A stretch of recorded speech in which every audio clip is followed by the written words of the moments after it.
ำงานอีกแล้วบ่หยุดบ่หย่อนบ่พักผ่อนจักมื้อมีแต่ลุยกับลุยสบายดีสบายดีของฝากมะขามมะขามหวานกลางเอาแล้ว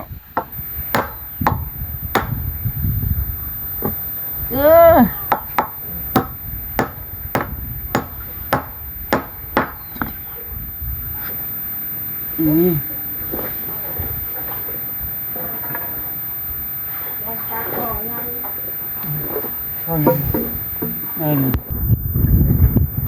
มันอยู่ตรงๆบ่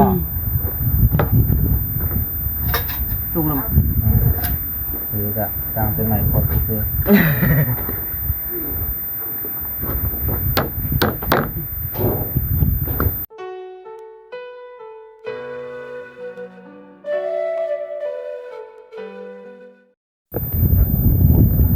สบายดีพ่อแม่พี่น้อง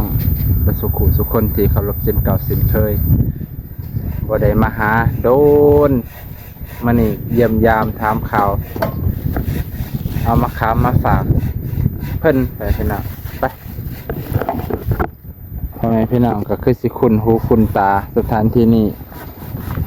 นั่นก็คือน้องแตงนั่นเองทำงานอีกแล้วบ่หยุดบ่หย่อนบ่พักผ่อนจักมื้อมีแต่ลุยกับลุยสบายดีสบายดีของฝากมะขามมะขามหวานกลางเด้อเฮ็ดอีหยังอันนี้เจ้าสิเฮ็ดอันใดหรือขอกไก่วิลลี่กูดวิลลี่เยี่ยมเลยแบบนี้บางเราบอกว่าเฮ็ดขอกไก่พี่ลูกเฮ็ดขอกไก่ไว้โลดเนาะบางเทื่อมีผู้หลักผู้ใหญ่ซื้อไก่มาให้โอ้เล็กสะปะเจ้าคักอะไรเลี้ยวเมาเลยเนาะต้นห่างเลยนี่แท้คือวัตถุไม้เขาดีจักพันนี่ฮะ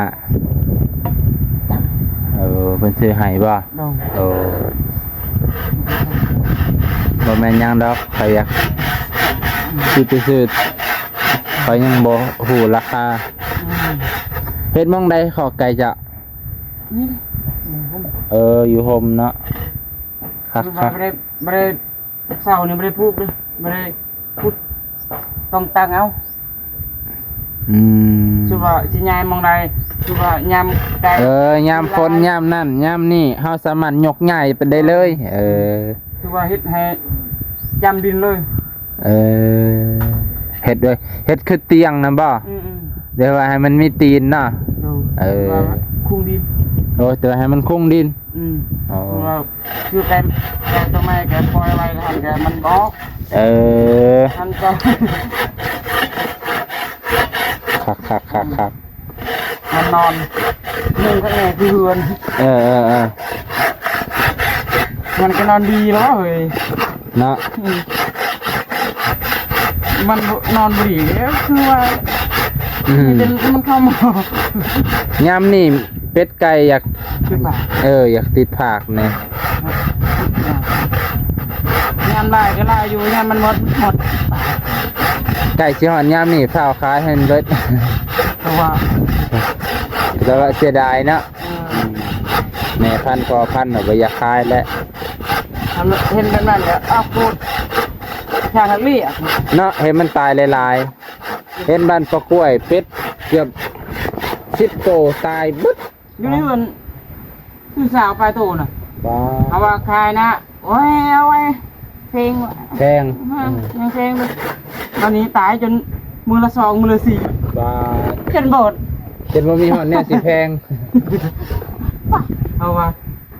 เขาจะซื้อตัวละเส้นนะวะอุ้ยบ่ยังได้2 เส้น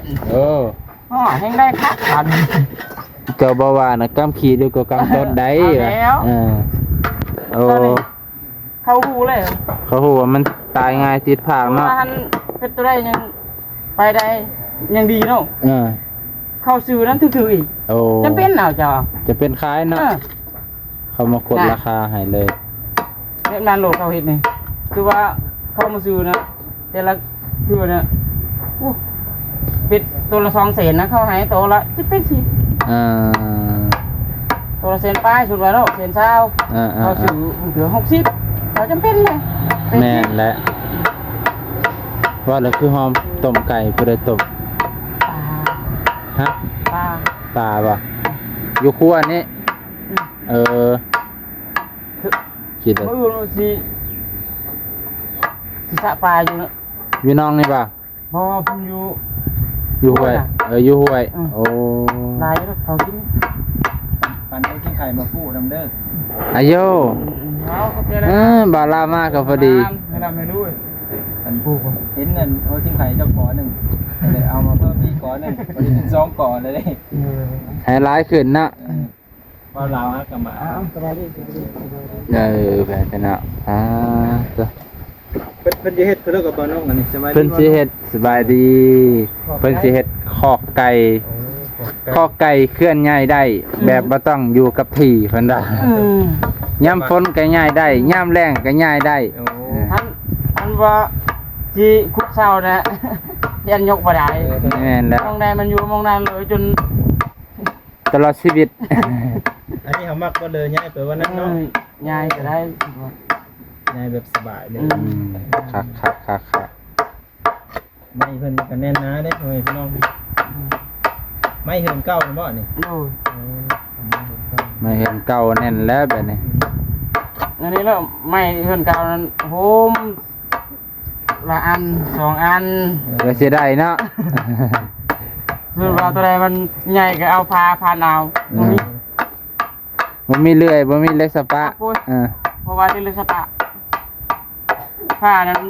มีอยู่แต่ผ้านั้นนี่เป็นสันนี่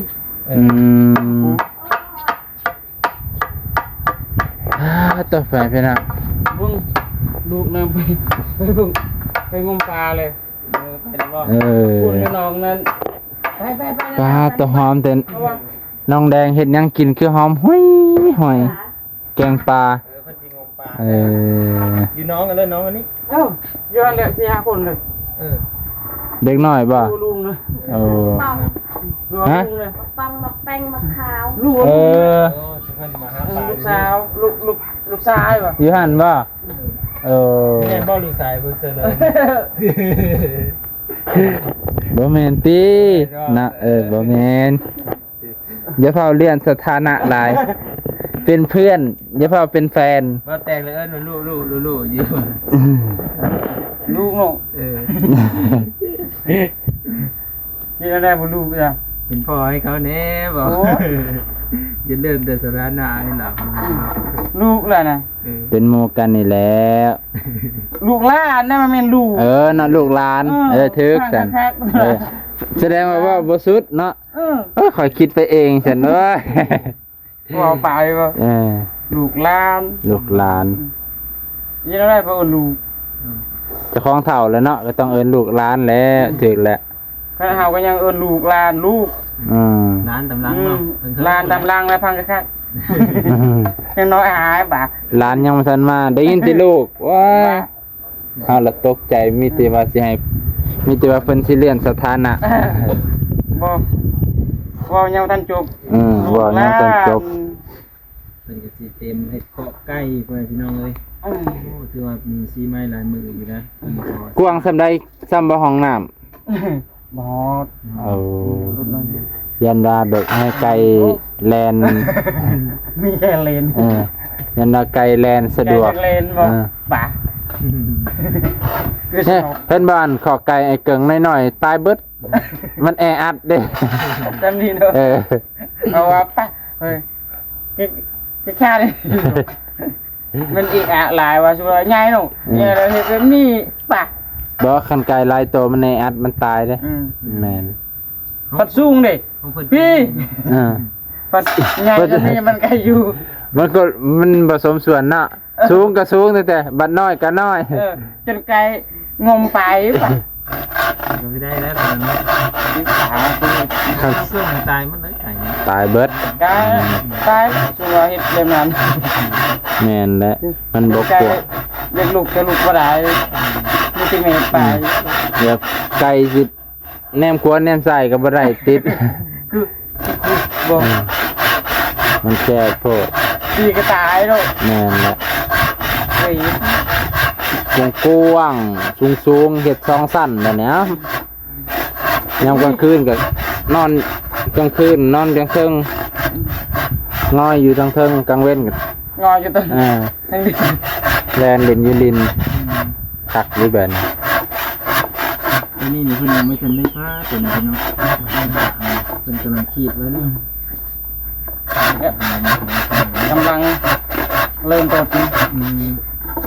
แล้วหรือว่ากันไปเฮ็ดเหินซอยเขานั่นแล้วนะไปเฮ็ดเหินซอยพี่น้องครับ อันนี้นะ อืม สำนันและซอย เอ เจ็ดละมือ แล้วแต่เพิ่นบอกเนาะ แล้วแต่เพิ่นเฮ็ดยามใดก็ไปซอยยามนั้น ต้องช่วยก็บอกก็มีเวียกก็บ่ได้ไปคือว่ายามบ่มีเวียกก็ ไปซอย ซอยอยู่นั่นแหละ เด้อ เราก็มาเฮ็ดเวเฮาเองน้ำเนาะ อืม เรื่องเพิ่นก็เฮาดีอยู่ได้บ่แม่น ครับไอ้เรื่องอะ เนาะเลยไม่ได้หั่น ระวังมือเด้อระวังเดือสีนิ้วเด้ออืม คือ ตลกอีกว่า นั่งเป็นกำลังใจให้เด้อทางนี้คิดแล้วไว้อยู่บ่เราสิว่าเนาะอืม แล้วก็เพิ่นสอนให้ข่อยจะได้จับซอยเนาะ แม่นอยู่ เพิ่นเลยมีเลยอันเดียว เลยมีอันเดียวกับที่ซอยจังได๋ซอยเว้าเลยนี่ อันนี้ก็ เออ ให้กำลังใจแหละดีแล้ว เอาซอยตัวนี้ก็ได้ ซอยช้างอยู่แล้วเป็นเนาะ เบ่งให้ก็ได้เนาะ อย่าตลกว่า นี่นี่เพิ่นเจอวัน4อัน เลยเข้าอีหลีอันนี้ เอา ว้าวเบิ่งตะปูเพิ่นนี่ ตะปูไม้ ตะปูไม้เบิดยังได้แต่อันเก่าเออ บ่มีตะปูไม้ ยังได้ตะปูไม้เบิดยังเหลือแต่อันเก่า ตะปูไม้น่ะหมดเลยดิ คิดเห็นแต่ห้องบ่เท่าเกิ่งเท่านี่แหละ เนาะไม้ล่าสุดไปซื้อเสาร์ตะปู10เลยไปซื้อให้เพิ่น โอ้ เพิ่นเฮ็ดคันโยกน้ำนี่ แต่บ่มีไม้เรือแบบนี้ว่าพอสิไปให้ไอ้เกิงเราอึดไม้ใช่แล้ว อันนี้มันนี่ให้โลดพูดอยู่ลายเติบ เลยเกิดบ้าแตงยอมเสียสละได้อยู่แล้วซั่นน่ะ เจ้าเอิ้นไอ้เกิงว่าจังได๋ น้องเคยบ่ น้องเคย โอ้น้องเคยนะ เราอุดไม่สิเฮ็ดอันน่ะ คันโยกก็สิยาวซำนี้ไปแล้วเนาะบ่หนุ่มเนาะ แม่นยาวเพิ่นให้แฮงดีอันนี้ซ้ำนี่แหละมันสั่นเพิ่นมันโยกยากเพราะว่าเพิ่นเฮ็ดแบบโง่จังซี่เด้ แบบนั้น เพิ่นยันน้องร้อยเพิ่นบ่มีแห้ง สุดว่าขึ้นคือเฮาสูบนั่นเนาะยันลมน่ะเวลาปิน ยามบินยามอันนี้ มันวินน่ะมันหัวซักลงน่ะ มันเมื่อยแห้งเด้แต่ว่าคันแบบโยกคันใหม่ยาวๆนั่นบ่เมื่อยอันนี้ไม้เราสั่นโพด ซั่นบ่ซั่นได้ซั่นนี่ ซ้ำ เนี่ นี่ ยนี่ประมาณซ้ำนี่ ซั่นนี่ อันนั้นก็เจ็บแฮนนี่เนาะ แม่น เป็นชั้นระยะนี่ มันสั่นระยะบ่ได้ มันต้องทางหลังยาวๆเนาะทางหน้าก็สั่น ลงมือเลยนะนี่นะ ลง มือแล้วบ่ ๆเสียงไหน มื้อเช้านี้นี่ดิ มันเป็นหยัง ยีนกองยีนน่ะกองไว้นำกันมันสะสาร กองเห็นบ่เพื่อนข้างๆน่ะเป็นหยังคือบ่สบายบ่เอาจั่วให้ เราดู แห้งแล้วบ่ แห้งเดือดอยู่จนจอยลงใจลงเลย ตอนนั้นอาทิตย์ก่อนนี่คือว่าบ่ได้แห้งเนาะคือว่า ที่5 อาทิตย์แล้วเราเป็นมือคนเผานั่นผู้มือผู้ขึ้น เพิ่นมาเฝ้านะบ่ โดดบึ้งพระห่มนั่นจนเต็ม ลูกหลานมาเฝ้าเนาะ เต็มเฮือนเต็มซ่านแต่ว่าเอาไปหมีคนหาไปจะเป็นตายอ่ะ แล้วเราก็เนาะโสมลงเลยนี่ยึดของเอา คนหลายอ่ะคือว่าท่านจำเป็นว่าตายนี่จะเป็นน้อยเดือนนั้นอันนี้ซ้ำว่า แล้วละบ่ โน่ เอา ประกอบสิได้จับซอยกระเทยในมา ได้เนาะเดี๋ยวเก็บตัวนี้ก่อน อืม นี่กะดิ เดี๋ยวเสียนปักเท้าปักมือเนาะ ดูหน่อยว่ามีเวลาอีกได้นิด อืมค่าแต่เอาเสียนออกจากตีนนี่เนาะบ่ได้เรียบร้อยเลยแพ้พี่น้องบ่าวแตงเก็บเมียนยกเจือเมียนมัดรัดตอน คือไว้ บอยหกเครือมานุงมานัง พกไว้เลยวันนี้เนาะ เฮ็ดแล้วก็เก็บ เก็บไปแล้วไป แล้วก็แล้วไปบ่แม่นสิปล่อยวันปล่อยคืนเนาะ หน่อยให้ลายนะโอ้ยบ่เก็บอีกจังไดน่ะ แบบมันหลายเนาะเก็บแต่ตอนมันยังบ่หลายเนาะ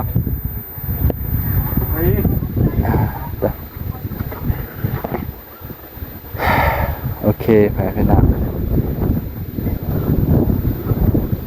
เพิ่นสิประกอบเพิ่นน่ะใส่หลังคาให้มันคักแน่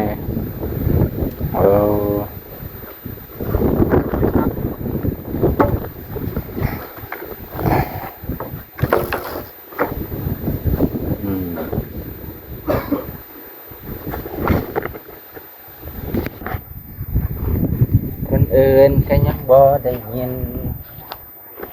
มันยังไม่มียัง ให้มันได้สาเด้อบ่าวเด้อ นี่ตัวนี้จังหน่อยตัดเนาะนี่ตรงนี้งามไปเลย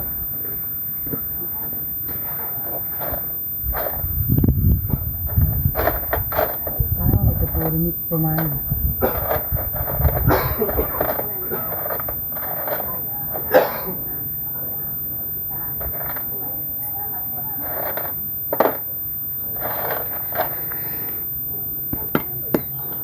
บ่าวแต่งบ่มีหอดตะปูจนเอาตะปูเก่ามาดัด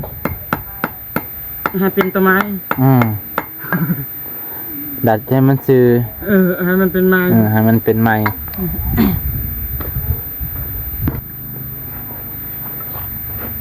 ถือว่ามักบ่หนาทางนั้น ครับจะได้ป่ะ ถ้าแกเห็นอะไรจำเป็นแหละ ไม้บ่มีเนาะจะเป็นใส่แหละถูกต้องเราซื้อพอยังก่อน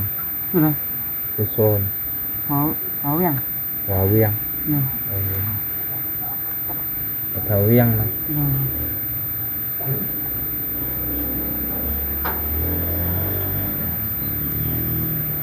ตอนนี้ละที่นี่ก็งามตืบ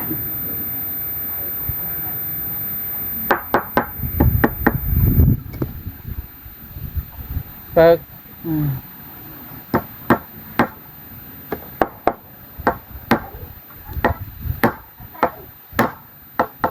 เอาแล้ว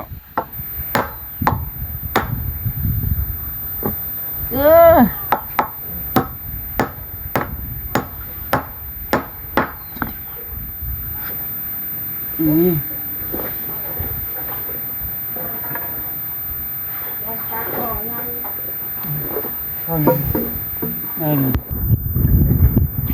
มันอยู่ตรงๆบ่ จุ่มลง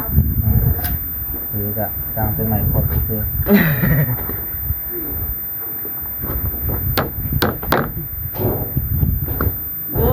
งวดเลยเนาะ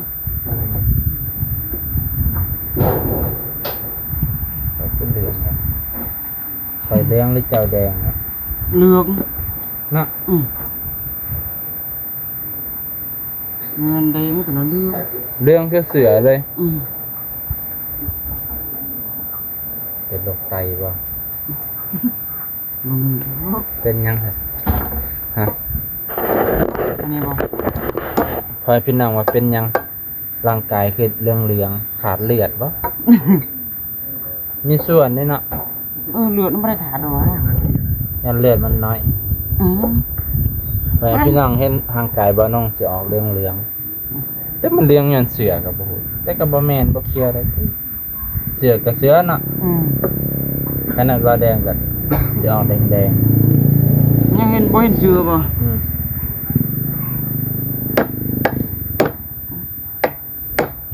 เอ้าแห้งมีน้อย ยังเบิดซ้ำบ่ แห้งเบิดซ้ํ เอาลงก่อนป่ะเนี่ยเอาปุ้ย มาขึ้นให้ก่อน ไปนี่ เออ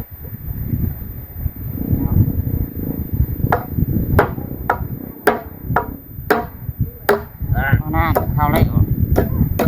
จนทะลุ นี่แหละมันเข้า ให้มันได้สักบ่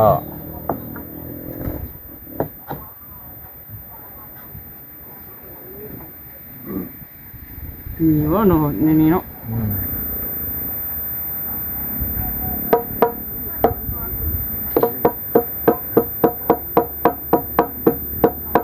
ไปนี่ไป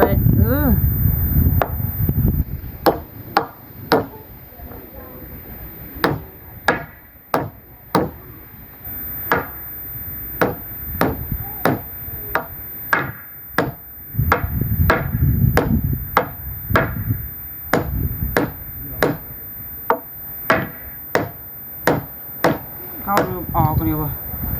เอาเลย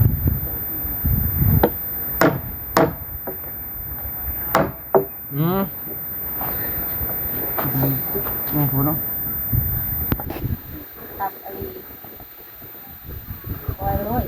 เสาสี่รักกับ อืม มันอันนั้นแล้วก็พ่อแล้ว แม่บัญชีอยู่เนาะ เบิ่งเด้อพี่น้องพอกไก่บาดแดงกับพอกไก่เกิดใครอยู่ดีกว่ากัน เมื่อกี้ก็พากันเว้าอยู่ ไอ้เกิงนะเห็ดพอกไก่เป็นพริกหรือเกลือ ขอไก่อาเกิงจนไก่ตายปะ ไก่ว่ากูยอมตายดีกว่า จะสิมาค้างข่อยอยู่แบบนี้ มันลำบากขนาดนั้น พอกก็ได้ มันน้อยพอเด้ รอมบ่น้อยแต่ว่าเราเห็นเรามันเพิ่งหก เอา มันไม่ได้น้อยได้ ที่ว่าไก่ลายโตของเรา โตบ่ แม่น คิปโตมันสูง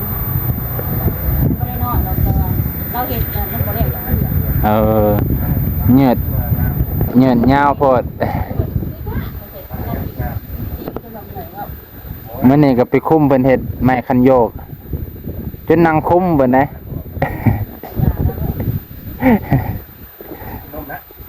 นางคุมจนแล้วโอเคว่าแล้ว